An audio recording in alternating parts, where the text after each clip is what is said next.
ಎಲ್ಲರಿಗೂ ನಮಸ್ಕಾರ ಸ್ನೇಹಿತರೆ S D F D A ಹುದ್ದೆಗಳಿಗೆ ನೇಮಕಾತಿ ನೀಡ್ತಾ ಇದೆ ನೋಡಿ. ಒಟ್ಟು 708 ಹುದ್ದೆಗಳಿದ್ದಾವೆ.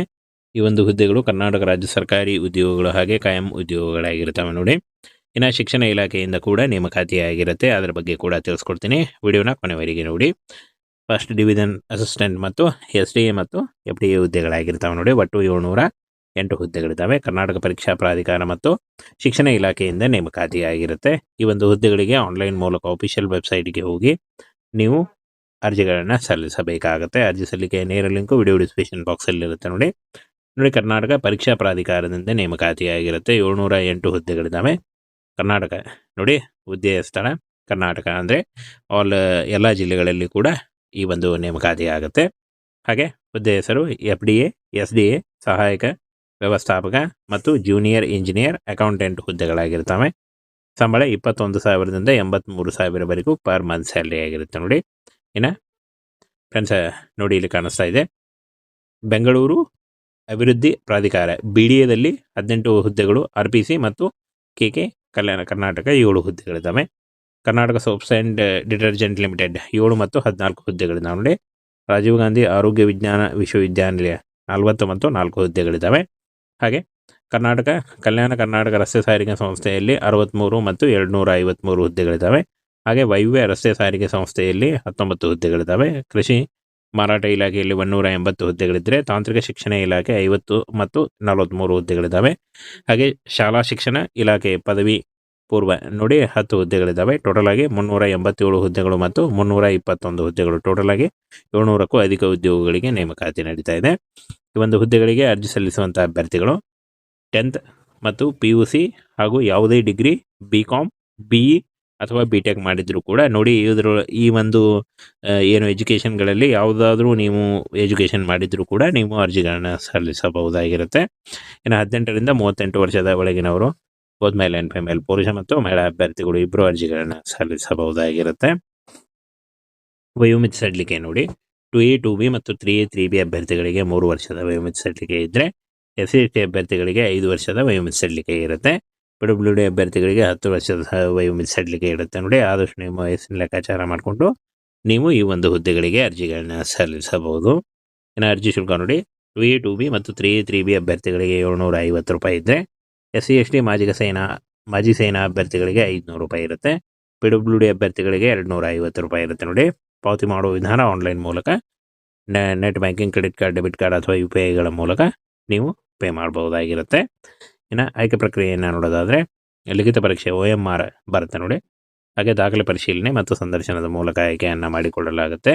ಇನ್ನು ಅರ್ಜಿ ಸಲ್ಲಿಸಲು ಆಲ್ರೆಡಿ ಅರ್ಜಿ ಸಲ್ಲಿಕೆ ಶುರುವಾಗಿದೆ. 10 ನವೆಂಬರ್ 2025 ಅರ್ಜಿ ಸಲ್ಲಿಸಲು ಕೊನೆಯ ದಿನಾಂಕ ಆಗಿರುತ್ತೆ ನೋಡಿ. ಇನ್ನು ಅರ್ಜಿ ಶುಲ್ಕವನ್ನು ಪಾವತಿಸಲು 11 ನವೆಂಬರ್ 2025 ಅರ್ಜಿ ಮತ್ತು ಅರ್ಜಿ ಶುಲ್ಕವನ್ನು ಪಾವತಿಸಲು ಕೊನೆ. ಈ ಒಂದು ಹುದ್ದೆಗಳಿಗೆ ಅರ್ಜಿ ಸಲ್ಲಿಸುವಂಥ ಅಭ್ಯರ್ಥಿಗಳು ಆನ್ಲೈನ್ ಮೂಲಕ ಅಫಿಷಿಯಲ್ ವೆಬ್ಸೈಟ್ಗೆ ಹೋಗಿ ಅಪ್ಲಿಕೇಶನ್ ಫಾರ್ಮನ್ನು ಫಿಲ್ ಮಾಡಬೇಕಾಗತ್ತೆ. ಅಪ್ಲಿಕೇಶನ್ ಫಾರ್ಮ್ ಫಿಲ್ ಮಾಡುವಾಗ caste income certificate, photo, educational documents ಮತ್ತು ಆಧಾರ್ ಕಾರ್ಡ್ ಇಷ್ಟನ್ನು ತೆಗೆದುಕೊಂಡು ನೀವು ಆನ್ಲೈನ್ ಮೂಲಕ ಅರ್ಜಿಗಳನ್ನು ಸಲ್ಲಿಸಬಹುದಾಗಿರುತ್ತೆ. ಸ್ನೇಹಿತರೆ SDFDA ಹುದ್ದೆಗಳಿಗೆ ನೇಮಕಾತಿ ನೀಡ್ತಾ ಇದೆ ನೋಡಿ. ಒಟ್ಟು 708 ಹುದ್ದೆಗಳಿದ್ದಾವೆ. ಈ ಒಂದು ಹುದ್ದೆಗಳು ಕರ್ನಾಟಕ ರಾಜ್ಯ ಸರ್ಕಾರಿ ಉದ್ಯೋಗಗಳು ಹಾಗೆ ಕಾಯಂ ಉದ್ಯೋಗಗಳಾಗಿರ್ತವೆ ನೋಡಿ. ಇನ್ನು ಶಿಕ್ಷಣ ಇಲಾಖೆಯಿಂದ ಕೂಡ ನೇಮಕಾತಿ ಆಗಿರುತ್ತೆ, ಅದರ ಬಗ್ಗೆ ಕೂಡ ತಿಳಿಸ್ಕೊಡ್ತೀನಿ. ವಿಡಿಯೋನ ಕೊನೆವರೆಗೆ ನೋಡಿ. ಫಸ್ಟ್ ಡಿವಿಷನ್ ಅಸಿಸ್ಟೆಂಟ್ ಮತ್ತು SDA ಮತ್ತು FDA ಹುದ್ದೆಗಳಾಗಿರ್ತವೆ ನೋಡಿ. ಒಟ್ಟು 708 ಹುದ್ದೆಗಳಿದ್ದಾವೆ. ಕರ್ನಾಟಕ ಪರೀಕ್ಷಾ ಪ್ರಾಧಿಕಾರ ಮತ್ತು ಶಿಕ್ಷಣ ಇಲಾಖೆಯಿಂದ ನೇಮಕಾತಿ ಆಗಿರುತ್ತೆ. ಈ ಒಂದು ಹುದ್ದೆಗಳಿಗೆ ಆನ್ಲೈನ್ ಮೂಲಕ ಅಫಿಷಿಯಲ್ ವೆಬ್ಸೈಟ್ಗೆ ಹೋಗಿ ನೀವು ಅರ್ಜಿಗಳನ್ನು ಸಲ್ಲಿಸಬೇಕಾಗುತ್ತೆ. ಅರ್ಜಿ ಸಲ್ಲಿಕೆ ನೇರ ಲಿಂಕು ವಿಡಿಯೋ ಡಿಸ್ಕ್ರಿಪ್ಷನ್ ಬಾಕ್ಸಲ್ಲಿ ಇರುತ್ತೆ ನೋಡಿ. ಕರ್ನಾಟಕ ಪರೀಕ್ಷಾ ಪ್ರಾಧಿಕಾರದಿಂದ ನೇಮಕಾತಿ ಆಗಿರುತ್ತೆ. 708 ಹುದ್ದೆಗಳಿದ್ದಾವೆ.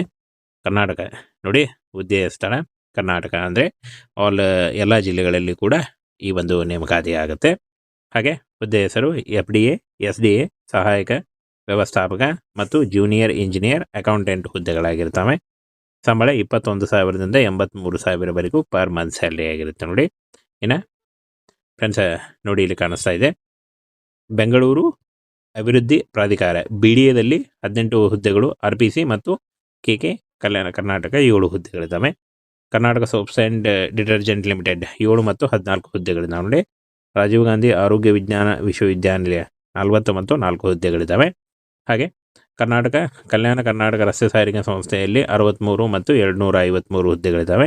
ಹಾಗೆ ವಾಯುವ್ಯ ರಸ್ತೆ ಸಾರಿಗೆ ಸಂಸ್ಥೆಯಲ್ಲಿ 19 ಹುದ್ದೆಗಳಿದ್ದಾವೆ. ಕೃಷಿ ಮಾರಾಟ ಇಲಾಖೆಯಲ್ಲಿ 180 ಹುದ್ದೆಗಳಿದ್ದರೆ ತಾಂತ್ರಿಕ ಶಿಕ್ಷಣ ಇಲಾಖೆ 50 ಮತ್ತು 43 ಹುದ್ದೆಗಳಿದ್ದಾವೆ.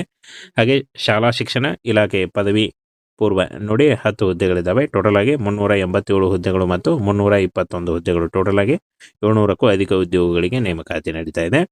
ಈ ಒಂದು ಹುದ್ದೆಗಳಿಗೆ ಅರ್ಜಿ ಸಲ್ಲಿಸುವಂಥ ಅಭ್ಯರ್ಥಿಗಳು 10th ಮತ್ತು PUC ಹಾಗೂ ಯಾವುದೇ ಡಿಗ್ರಿ BCom BE ಅಥವಾ BTech ಮಾಡಿದರೂ ಕೂಡ ನೋಡಿ ಈ ಒಂದು ಏನು ಎಜುಕೇಷನ್ಗಳಲ್ಲಿ ಯಾವುದಾದ್ರೂ ನೀವು ಎಜುಕೇಷನ್ ಮಾಡಿದರೂ ಕೂಡ ನೀವು ಅರ್ಜಿಗಳನ್ನ ಸಲ್ಲಿಸಬಹುದಾಗಿರುತ್ತೆ. ಇನ್ನು 18ರಿಂದ 38 ವರ್ಷದ ಒಳಗಿನವರು ಬೋತ್ ಮೇಲ್ ಆ್ಯಂಡ್ ಫಿಮೇಲ್ ಪುರುಷ ಮತ್ತು ಮಹಿಳಾ ಅಭ್ಯರ್ಥಿಗಳು ಇಬ್ಬರು ಅರ್ಜಿಗಳನ್ನ ಸಲ್ಲಿಸಬಹುದಾಗಿರುತ್ತೆ.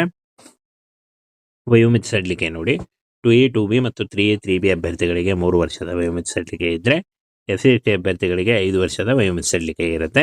PWD ಅಭ್ಯರ್ಥಿಗಳಿಗೆ 10 ವರ್ಷದ ವಯೋಮಿತಿ ಸಡಿಲಿಕೆ ಇರುತ್ತೆ. ನೋಡಿ ಆದಷ್ಟು ನಿಮ್ಮ ವಯಸ್ಸಿನ ಲೆಕ್ಕಾಚಾರ ಮಾಡಿಕೊಂಡು ನೀವು ಈ ಒಂದು ಹುದ್ದೆಗಳಿಗೆ ಅರ್ಜಿಗಳನ್ನ ಸಲ್ಲಿಸಬಹುದು. ಇನ್ನು ಅರ್ಜಿ ಶುಲ್ಕ ನೋಡಿ 2A 2B ಮತ್ತು 3A 3B ಅಭ್ಯರ್ಥಿಗಳಿಗೆ 750 ರೂಪಾಯಿ ಇದ್ದರೆ SC ST ಮಾಜಿ ಸೇನಾ ಅಭ್ಯರ್ಥಿಗಳಿಗೆ 500 ರೂಪಾಯಿ ಇರುತ್ತೆ. PWD ಅಭ್ಯರ್ಥಿಗಳಿಗೆ 250 ರೂಪಾಯಿ ಇರುತ್ತೆ. ನೋಡಿ ಪಾವತಿ ಮಾಡುವ ವಿಧಾನ ಆನ್ಲೈನ್ ಮೂಲಕ net banking, credit card, debit card ಅಥವಾ UPIಗಳ ಮೂಲಕ ನೀವು ಪೇ ಮಾಡಬಹುದಾಗಿರುತ್ತೆ. ಇನ್ನು ಆಯ್ಕೆ ಪ್ರಕ್ರಿಯೆಯನ್ನು ನೋಡೋದಾದರೆ ಲಿಖಿತ ಪರೀಕ್ಷೆ OMR ಬರುತ್ತೆ ನೋಡಿ. ಹಾಗೆ ದಾಖಲೆ ಪರಿಶೀಲನೆ ಮತ್ತು ಸಂದರ್ಶನದ ಮೂಲಕ ಆಯ್ಕೆಯನ್ನು ಮಾಡಿಕೊಳ್ಳಲಾಗುತ್ತೆ. ಇನ್ನು ಅರ್ಜಿ ಸಲ್ಲಿಸಲು ಆಲ್ರೆಡಿ ಅರ್ಜಿ ಸಲ್ಲಿಕೆ ಶುರುವಾಗಿದೆ. 10 ನವೆಂಬರ್ 2025 ಅರ್ಜಿ ಸಲ್ಲಿಸಲು ಕೊನೆಯ ದಿನಾಂಕ ಆಗಿರುತ್ತೆ ನೋಡಿ. ಇನ್ನು ಅರ್ಜಿ ಶುಲ್ಕವನ್ನು ಪಾವತಿಸಲು 11 ನವೆಂಬರ್ 2025 ಅರ್ಜಿ ಮತ್ತು ಅರ್ಜಿ ಶುಲ್ಕವನ್ನು ಪಾವತಿಸಲು ಕೊನೆ. ಈ ಒಂದು ಹುದ್ದೆಗಳಿಗೆ ಅರ್ಜಿ ಸಲ್ಲಿಸುವಂಥ ಅಭ್ಯರ್ಥಿಗಳು ಆನ್ಲೈನ್ ಮೂಲಕ ಅಫಿಷಿಯಲ್ ವೆಬ್ಸೈಟ್ಗೆ ಹೋಗಿ ಅಪ್ಲಿಕೇಶನ್ ಫಾರ್ಮನ್ನು ಫಿಲ್ ಮಾಡಬೇಕಾಗತ್ತೆ.